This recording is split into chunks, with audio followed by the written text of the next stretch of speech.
Good day, my dear learners. Get all the necessary materials that will support you through this particular class and settle down.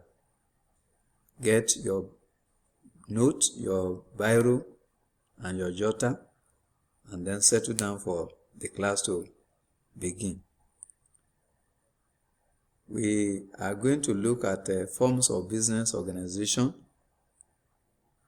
and this is a topic under business studies. We'll be looking at that right now. However, before we go ahead and look at it, I want us to go through the objective. At the end of this particular class, we are expected to be able to define a business. 2. Describe forms of business organization. 3. List and describe the formation of each of them.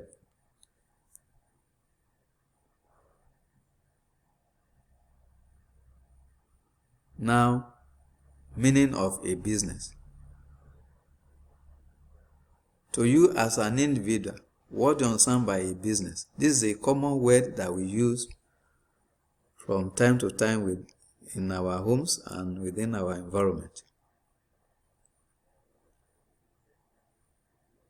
Alright, when we say a business is any productive activity carried out and done with the intention of making profit. In other words, if an activity is carried out and is not intended to generate profit at the end of the day, so it may not be considered to be a business. And that's the reason why we have humanitarian services and humanitarian organizations.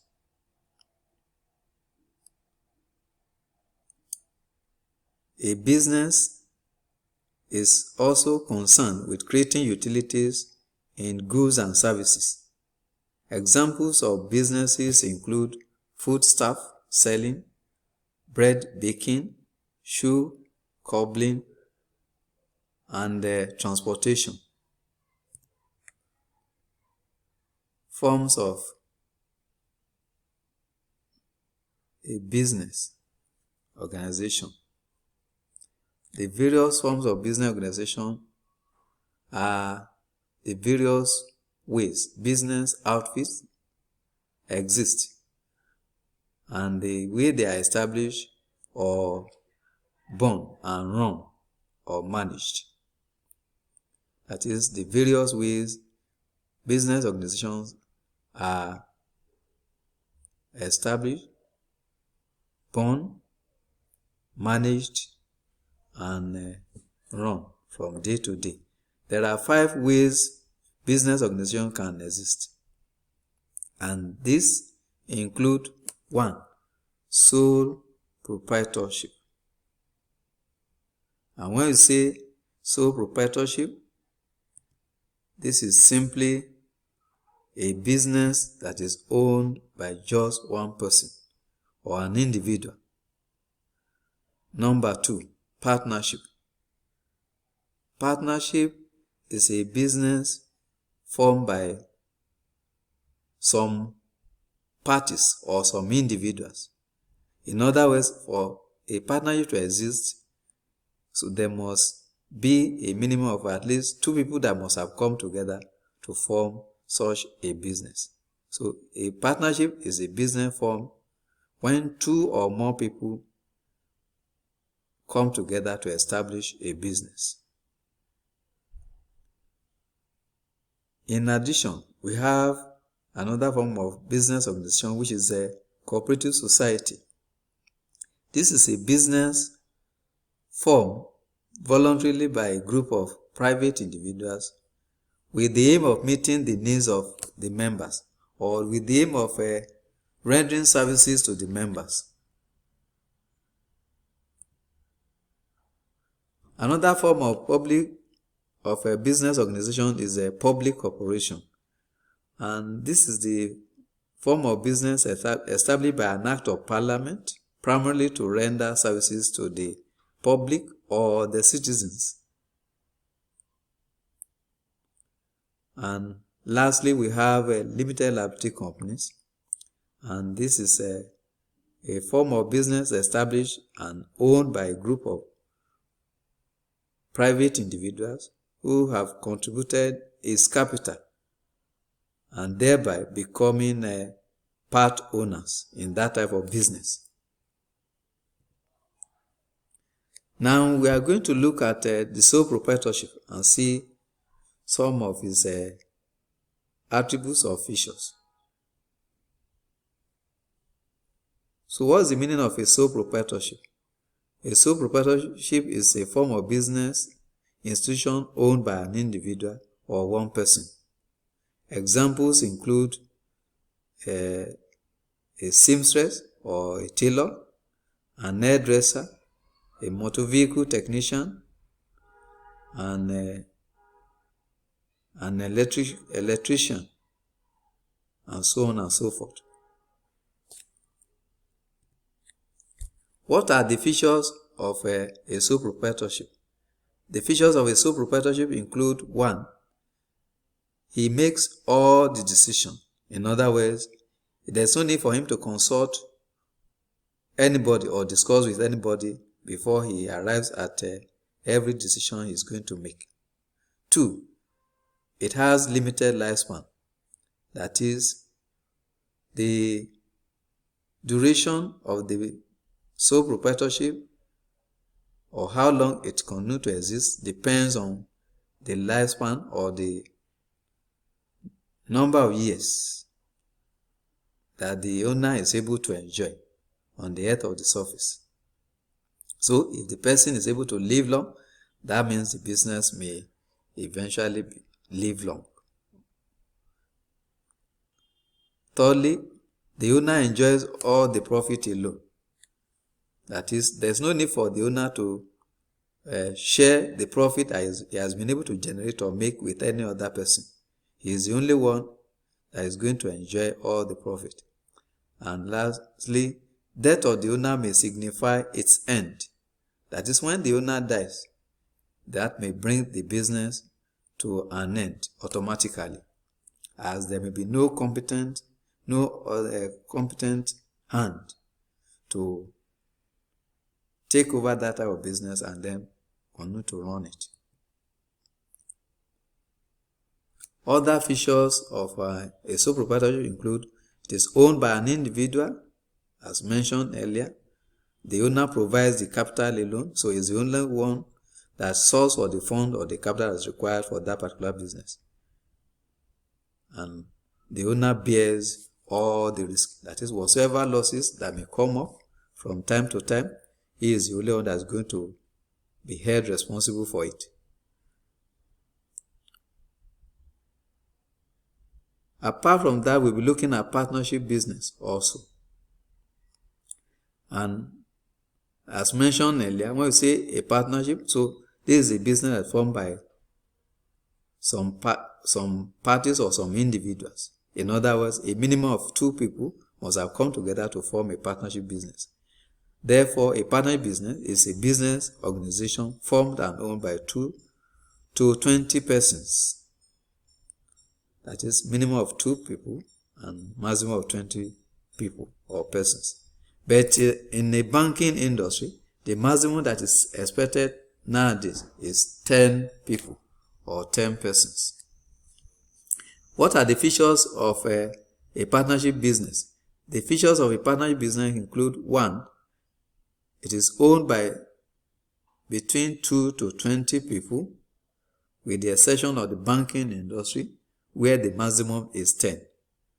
2. Its capital is provided by the partners. That is, the partners contribute the capital based on the agreed proportions or ratios. Number 3, it is controlled and managed by the partners. Number 4, it is not a legal entity. In other words, it is not an artificial business organization, or it is not an artificial person. In other words, the partnership business is the same name as the owners of the business, so they are not separate. Liability of partners are also unlimited. That is, the partners may lose beyond more than what they've committed to the business in terms of funds, in terms of money. In addition, it is suitable mostly for professional organizations such as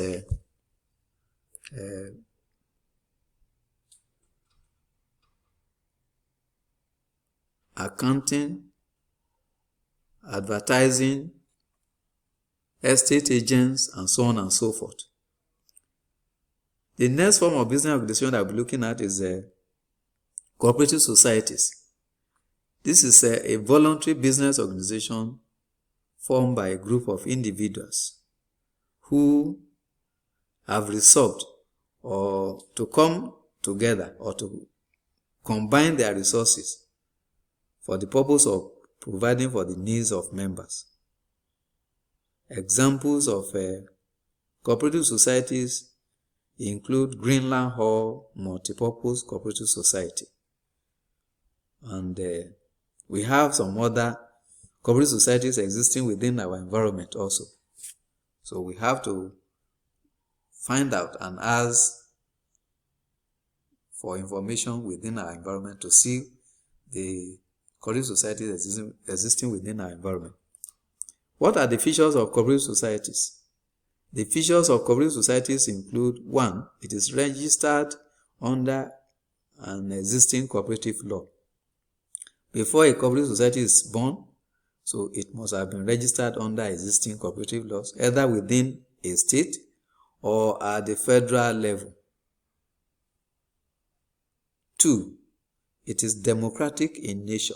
In other words, the members can only vote once when decisions are being made, regardless of the capital that has been committed by that person, so the person can only vote once. 3, it is owned by private individuals or people. Number 4,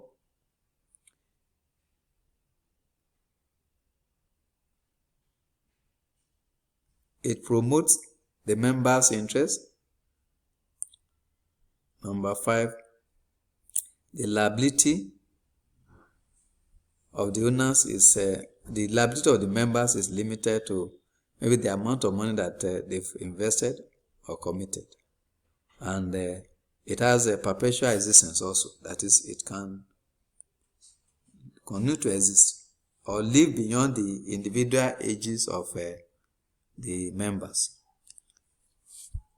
And the next one we'll be looking at is limited liability companies.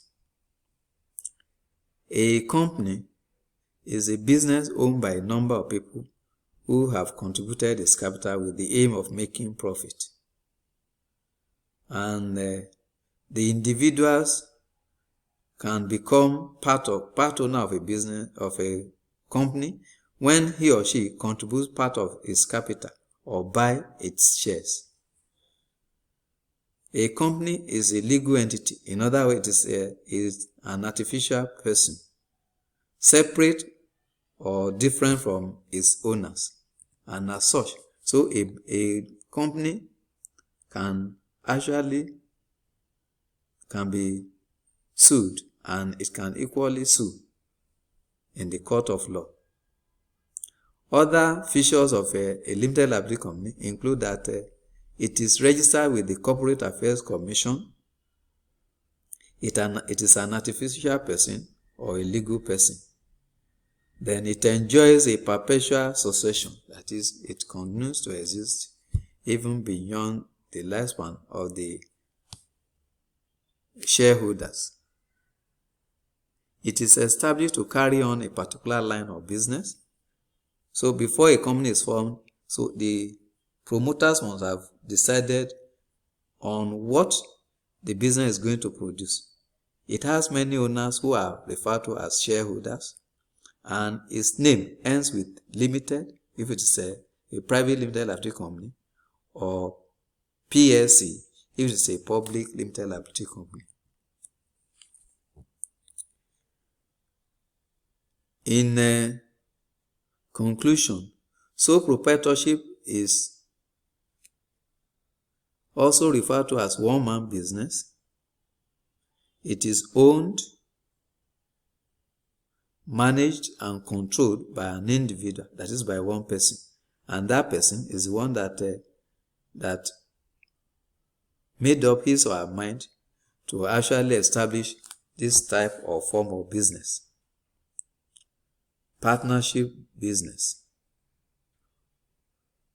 on the other hand, is owned by minimum of 2 to 20 people, and it's usually formed by professionals, for example, accountants, lawyers,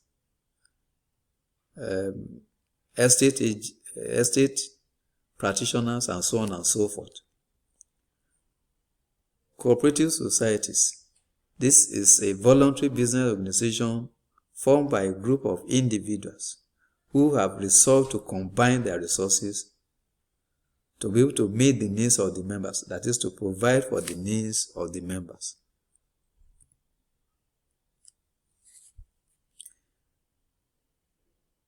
A public corporation, on the other hand, is an organization that is formed or established by an act of parliament to meet the needs of the citizens, or to provide for the needs of the citizens. Example is the Water Corporation, and it has a limited liability. Government is the owner of this type of